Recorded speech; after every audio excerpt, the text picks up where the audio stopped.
विदेशी शासन। हिंद यूनानी इंडो ग्रीक। मौर्योत्तर काल में भारत की उत्तर पश्चिमी सीमा पर पहला आक्रमण हिंद यूनानी या बैक्ट्रियाई यूनानी द्वारा किया गया। भारतीय सीमा में सर्वप्रथम डेमेट्रियस प्रथम ने प्रवेश किया और पंजाब के कुछ क्षेत्र को जीता। मिनेंडर 165 से 145 ईसा पूर्व सबसे प्रसिद्ध हिंद यूनानी शासक हुआ।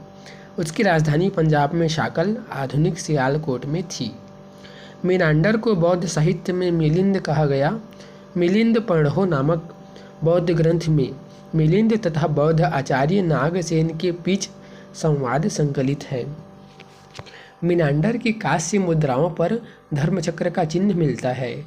हिंद यूनानी शासकों ने भारत के पश्चिमोत्तर सीमा प्रांत में हेलेनिस्टिक कला का प्रचार किया।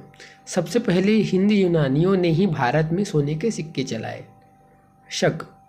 शकों ने भारत में अनेक शाखाएं स्थापित की। शक राजा स्वयं को क्षत्रप कहते थे। पश्चिमी क्षत्रपों में चष्टन वंश का रुद्रदामन सबसे प्रसिद्ध शक शासक हुआ। रुद्रदामन ने अपने मंत्री सुविशाख द्वारा सुदर्शन झील का पुनरुद्धार कराया। विशुद्ध संस्कृत में पहला अभिलेख रुद्रदामन का जूनागढ़ अभिलेख है। इसी पर सम्राट अशोक और स्कंदगुप्त के अभिलेख भी खुदे हुए हैं।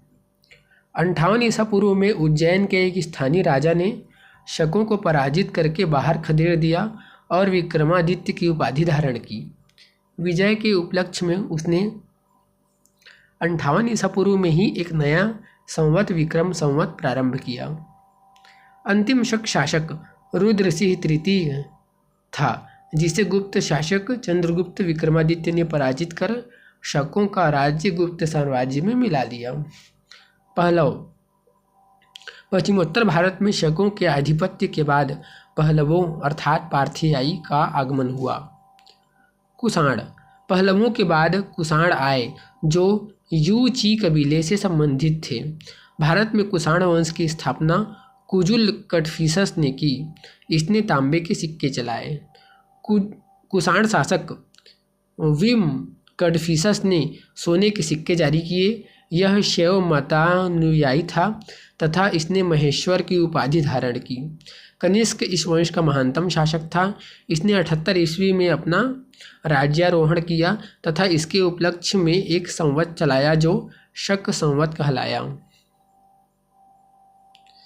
कनिष्क की प्रथम राजधानी पुरुषपुर पेशावर तथा दूसरी राजधानी मथुरा थी। इसके दरबार में अश्वघोष, वसुमित्र तथा नागार्जुन जैसे विद्वान और चरक जैसे चिकित्सक विद्यमान थे। कनिष्क के शासनकाल में ही कश्मीर के कुंडलवन में चौथी बौद्ध संगति का आयोजन किया गया था, जिसकी अध्यक्षता वसुमित्र ने की। कनिष्क बौद्ध धर्म के महायान संप्रदाय का अनुयायी था।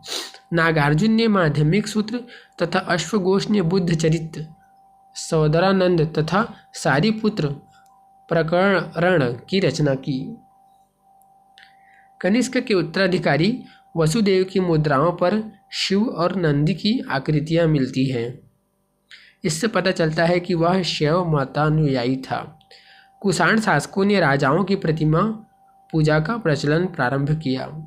वसुदेव सेकेंड कुषाण वंश का अंतिम शासक था।